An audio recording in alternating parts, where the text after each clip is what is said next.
tragically, this century, when we hear public safety or the community or people who shop on a Saturday, that shots are ringing out inside of a place as safe as Tysons Corner Center, it makes all of our hearts drop to the pit of our stomachs. I know mine did when I heard about this. You know, the possibility of an active violence incident or an active shooter at a place as safe as Tysons Corner Center is something that shocks us all. But we're prepared for it and we're ready for it. And the Fairfax County Police Department trains vigorously on active violence incidents. Our relationship with Tysons Corner Center, their management, you can see them all here today, is the gold standard. We have a contingent of police officers that are assigned to Tysons Corner Center every day of the week. Our Tysons Urban Team. And our police officers were on the scene of this shooting, this shots fired today immediately, because we have police officers in Fairfax County dedicated to Tysons Corner Center. That's how important Tysons Corner Center is to us and to the community, not just in Fairfax County, but in the entire National Capital Region. All you have to do is say the word Tysons. People come here because it's safe. And that's going to always continue to be the case. So I'm going to turn this over to Executive Deputy Chief Reilly to provide some details of what happened here earlier this afternoon.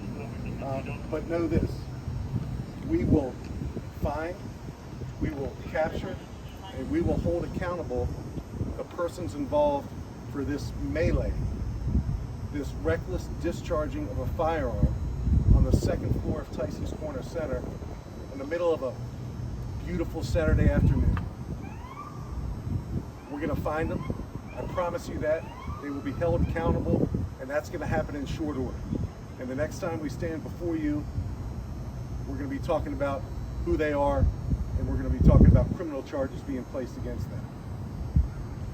It shouldn't happen. It can't happen. And we join the community. This isn't acceptable to any of us. Any of us. So enough. We're going to find these guys and hold them accountable. So I'll turn it over to Chief Reilly, and then we'll stand ready to take some questions. Thanks. Good afternoon. Today, just after 2:45 this afternoon, our 911 Communications Center started to receive several phone calls from community members stating that there had been a shooting inside of the Tysons Center mall here. So our officers were already on scene. We had several officers that were assigned here, that were on location. They immediately started to go towards the location where people were calling in and telling us where the shooting took place. Officers also were dispatched that were on the road. They also came in. As our community members were fleeing outside of Tysons Center, our officers were going inside to establish what took place, to try to find out if there were any injuries to anybody, any victims, or if there's any suspects. At this time, we have detectives on scene that are inside of the Tysons, that are going through hundreds of angles of video to try to ascertain what took place here today.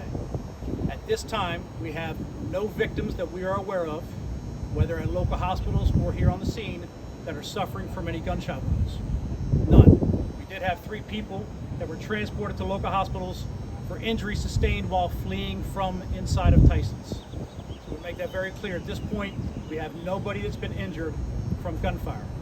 We have established from looking at our crime scene and starting to process the area that someone did fire a gun. We've recovered evidence that is consistent with gunfire, as in shell casings. So we're still very early in this investigation, but as the chief said, we have a lot of information coming into us from our community members, from the cameras inside of Tysons, and we are going to establish what took place. We're going to be able to establish who did what in this situation, and as the chief said, I fully expect charges sooner than later in this case. Approximately how many shots were fired? I'm not going to get into the evidence specifics, but shots were fired inside. Can you tell us how many shooters there were? Cannot give you that either. So I have not seen any of the video yet. Like I said, there's several hundred cameras in there. We're trying to get the video that shows all of what took place in this incident, and we will get there. We will get there this afternoon. But at this time, I can't tell you exactly what took place or how many shooters there were. Where exactly did the incident occur again? It was on the second floor of the Tysons Corner Center. Multiple shots is fair to say, yes. Can you tell us in between, like near what stores it happened?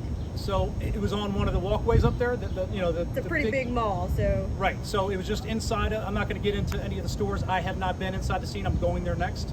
But it was on the second floor of the Tysons. In a Corner store? Center. No, on the walkway On the area walkway. outside. Okay. That's accessible to the public. Yes. This started as a fight between two people, groups of people. What can you tell us about So we're going through that video to try to figure it out. We have several witnesses that stayed on scene. When I say several, double digits worth of people, 20 plus people here that we're trying to get through interviews now. But we believe some kind of fight took place, at which point somebody displayed a handgun and fired multiple times. Is the mall fully evacuated now? So our officers went through the entire mall to see if we could find any victims, which we very happy No to say gunshot. did not. But then we were also looking for people that may have been hiding in place, which is pretty normal for a situation like this. We cleared the entire mall, and I think the chief will get into it, but the Tysons Corner Center has told us they are not going to reopen for today. They're going to keep it shut down, and they'll reopen tomorrow.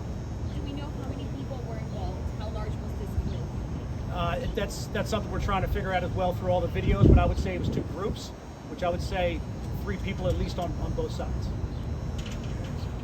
Do you have a timetable and when you'll be able to share a little bit more about what happened inside the mall? Just a lot of people want to know, like, kind of what happened, where it happened, or confirm when will you all be able to confirm that information? Sunday or Monday at the latest. We are, in a very short amount of time, very deep into this investigation. We're deep into this investigation with names and with vehicles. We are working with surrounding police departments. You can see today that the Virginia State Police immediately stepped up and provided a great amount of traffic control for us. So kudos to the Virginia State Police, but our detectives, like always in this national capital region where boundaries are tough to come by because they're so blurred, we're in contact with several other national capital region police departments, and because of that, in addition to other things, we're deep into this investigation, and we anticipate we'll stand before you again sometime tomorrow afternoon or Monday at the very latest with more information and hopefully news of a closure. Do we Yes, ma'am. know what kind of weapon was used? No, we know it's a firearm that was capable of firing projectiles that had shell casings. So we have shell casing ballistic evidence on the scene. Several shell casings have been recovered, and hopefully we'll be able to answer that question a little bit later. You have a very large response here from like you said, multiple agencies. You had to evacuate a mall, a whole lot going on. Folks also want to know, how long do you guys plan to keep this area blocked off? How long will this investigation last into the night? As long as it needs to. And I know that's a cop-out of an answer, but we're going to do a thorough job. Fairfax County Fire and Rescue is here. They were on the scene immediately. And you know, the reputation of Fairfax County Fire and Rescue speaks for itself. They were here immediately to give aid. You know, it's a patient-centric response. So we want to save lives. And that's why our response was so thorough, so comprehensive. We practice this. Our active violence incident preparation goes beyond police officers, but it also includes fire and rescue personnel as well. Can you tell us what time you received the call and what time you responded? So we received the call at 2:47. We were on scene at 2:47 because we have police officers that were working this location today when this incident happened. So it was immediate response. Just to follow up on 2 things. First of all, you said we're deep into this investigation with names and license plates. Can you elaborate on that? Is that names of potential? I think I said vehicle descriptions and person descriptions. And here's the intention behind me telling you that. I think anytime this happens, the community wants to know, is there a threat at large, either in Tysons Corner Center or in the immediate surrounding community. Thanks to our relationships with our surrounding jurisdictions and the detective work that's happening now, we are not at a whodunit phase in this investigation. We already have names. We have witnesses that we're interviewing right now. We're going through hundreds of cameras that have video footage that we want to continue to pursue. So all those things I mentioned to ensure this community in Fairfax County and beyond that this comprehensive public safety response is going to yield the results that this community expects from its police and fire personnel. Did you say we're lucky there were no injuries today? Well, we're always fortunate that there's not an injury. When shots ring out inside of a shopping center here or anywhere else in America, and no one suffers a fatal or a non-fatal gunshot wound, that's a good thing. What's not a good thing is that it happened. And we join thousands of American police departments across the country as we prepare for active violence incidents, aka active shootings. It's happening at in a relentless rate, it seems, across this country. And it can happen anywhere. It can happen anywhere at any time.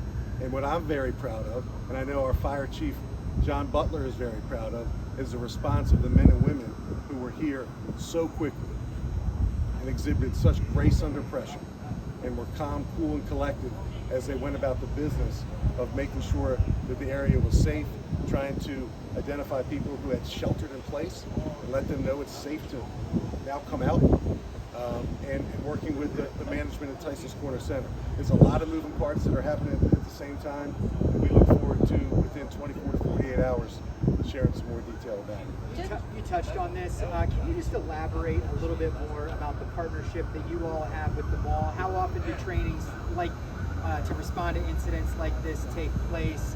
And also, can you give a rough estimation of how many officers were already on scene, doing their normal patrol inside the mall here? There are several that are assigned to the mall today. Our relationships, our training, our active violence incident training has been going on for a number of years in Fairfax County. We were one of the pioneering police departments in the country to specifically train and provide equipment to patrol officers, breaching equipment, shields, things that allow police officers to go in while something's in progress and to confront danger and to identify threats and to eliminate threats. So that's been going on, but post-Buffalo, post-Uvalde, Texas, our training has even enhanced, and we can't train enough. And the partnership we have with Tysons Corner Center and their management, their leadership, is what sets Tysons Corner Center apart from virtually every other shopping center in America. We have full-time cops assigned every day, and they work in partnership with not only the management, but they have a presence here. The presence means so much right now in our communities, particularly at places where people gather. So one of the messages I kind of want to leave everyone with is Tysons Corner Center is safe. We want you to come here. We know you're going to see the police when you're here. And they're there for you, to protect you. Tysons Corner Center enjoys present tense and future tense a great regional and national reputation, and we're glad to be a part of that. Chief, The mall opens tomorrow. Tysons Corner Center specifically opens tomorrow at 11 a.m. Chief, we find ourselves in a situation where, like you said, it could happen anywhere. Just as a reminder or maybe an educational moment for the general public, if they find themselves in a situation like this again, do you think that they responded the right way? What should you do if you're in an environment and you hear those gunshots like that? So the old adage of run, hide, fight, I think rings true. So it's an individual decision a person needs to make based on where they are at that particular moment of crisis. So if you sheltered in place today, great job, and we're proud of you. We're glad you're safe. If you decided to run to your car in the parking garage or to otherwise flee, great job. We're glad you made that decision, and we're glad that you're safe. So it depends on the particular circumstances of that person at that moment. And we all act differently under stress. We all do. But the reason why we're able to deliver such exceptional services under stress as a police and fire personnel is because we practice and we build in that muscle memory. Is there a safety issue for the general public outside of Tysons? Have you contacted other states just in case this person of interest across state lines? There is not an immediate safety issue for anyone who's here now, anyone who chooses to spend some time at Tysons Corner Center tomorrow or anywhere else shopping in the vicinity. And our surrounding partners have been briefed on our investigative updates, and there is no immediate danger to anyone at the moment. Anything else? Okay, I got sunburn out here. I'm going to blame it on Neil August. Thanks, Chief. Thank you.